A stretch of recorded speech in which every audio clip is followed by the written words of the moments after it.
อีกแล้วครับท่านมาอีกแล้วเข้าป่าน่ากลัวอันนี้ต้องเปลี่ยนเส้นทางดูสูงมากเลยอ่ะ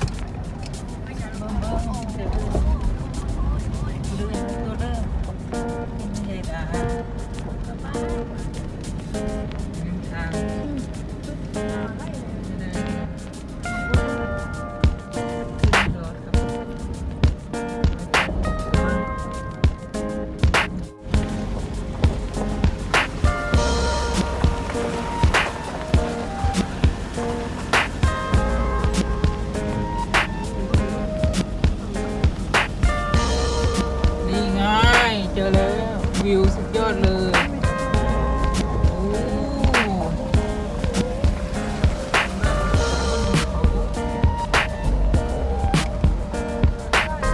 แต่ถ่ายให้ดูลงทางลงนั้นทำไม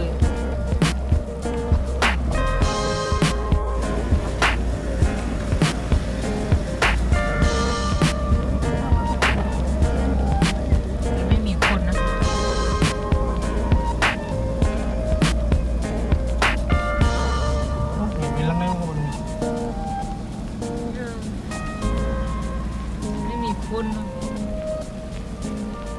ยอดถอนถูห้าเกมโอ้โห